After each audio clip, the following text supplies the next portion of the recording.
адукаваныя людзі, але людзі, якія ўсё трымаюць сабе, яны не любяць нешта казаць. Людзі не займаюцца прамоцыяй саміх сябе, то бок яны не самапіяршчыкі, падобныя да скандынаваў, хоць мы і жывем не зусім у гэтым рэгіёне, але чымсьці блізкія. Беларускі это самыя класныя дзяўчаты, як мне падаецца, таму што яны, па-першае, яны самі моцныя, яны там умеюць кахаць, все такое. Беларуска, яна можа, в прынцыпе, зрабіць все сама. Не ведаю, это мінус ці плюс, таму што рознае бывае ў жыцці, але мне бачыцца так. І беларусы, і беларускі людзі з дастаткова моцным характарам, таму што могуць заўжды заставацца, што называецца, у адзіноце. То бок часам чалавеку, я такіх людзей ведаю шмат, не трэба, каб яго нехта там падтрымліваў, каб яго ідэі падзялялі. То бок он ёсць такі, які ён ёсць, і все на гэтым.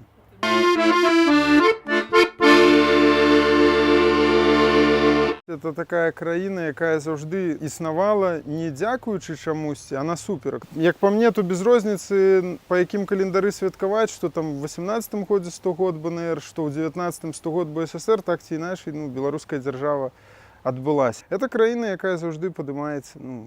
То бок, нават калі там глядзець на гісторыю Мінска, то горад разбуралі безліч разоў, ён все роўна адраджаўся. Это класная краіна. Беларусь, як на гэтых сацыяльных плакатах, Беларусь гэта мы. То бок, якія мы ёсць, такая і ёсць Беларусь. То бок, мне падаецца, што ў нас вельмі шмат хорошых людзей, таму, в прынцыпе, з краінай все будзе ок.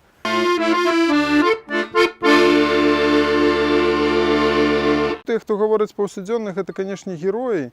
Тут без праблем, але тыя, хто ствараюць нешта па-беларуску, спрабуюць там нешта здымаць, пісаць, граць музыку, гэта таксама важна, таму што пасля гэта застанецца ў гісторыі, і ўжо людзі будучыні будуць даследаваць нашу эпоху менавіта па гэтых творах. Тое, што з мовы робяць сцяг нейкі занядбанасці, я не ведаю, мне гэта не падабаецца, таму што не трэба касплеіць нашых класікаў, якім было модна пакутваць у канцы 19 стагоддзя і ў пачатку 20-х.